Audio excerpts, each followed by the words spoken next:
السلام عليكم. مساء النور للجميع. أهلا وسهلا بكم خوتي الزينين، خوتي العزاز، متابعين الأوفياء. أهلا وسهلا بكم كالعادة في فيديو جديد، نتمنى أنه يعجبكم. بسم الله، نبدأ على بركة الله. نعلقكم على شوية فطوات كالعادة. كي نقولكم نعلقكم على الفطوات مش معناها راكم ماكمش عارفين واش كاين في الفطوات ولا في النكت ولا. يعني فهمتكم باللي اليوتيوب راه فرض عليا باللي لازم نهضر في الفيديوهات هكا، سينو الفيديو هذا ما يخليش يتطلق. فهمتوا؟ راني على بها نشتي نهضر في الفيديوهات، انا مش معناها انا ماذا بيا تتفرجوا في السكات ولا في موسيقى خفيفة. في الصورة هذه قال لك صح نعشقوا في البلاد وترابها، بصح ماشي لدرجة تبيعوه لنا مع البطاطا. عنده الحق في هذه، ما غلطش. نجو للنكتة اللي بعدها. قال لك السوشي في الجزائر بعد تدهور القدرة الشرائية دايرينو بالمقارون. في الصورة هذه سمى السيد ولا يشعر على ريعان الشباب نتاعو كيف راه يبيع في الجزائر.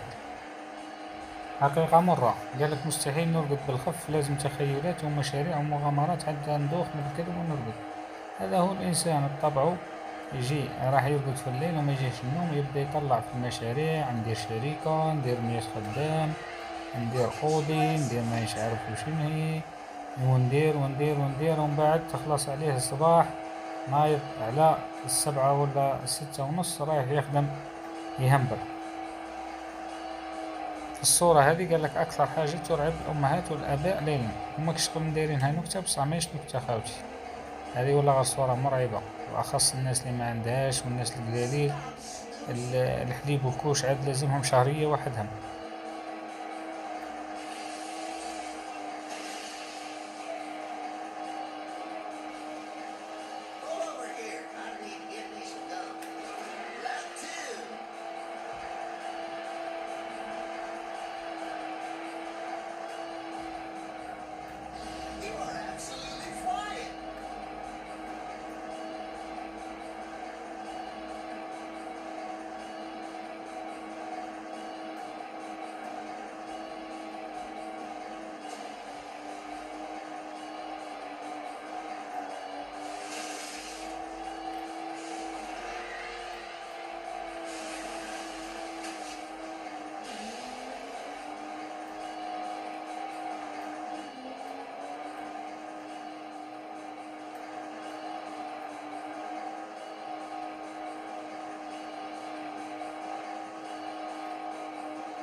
في الصورة هذه قال لك صاحبك يكون خاطب جديد.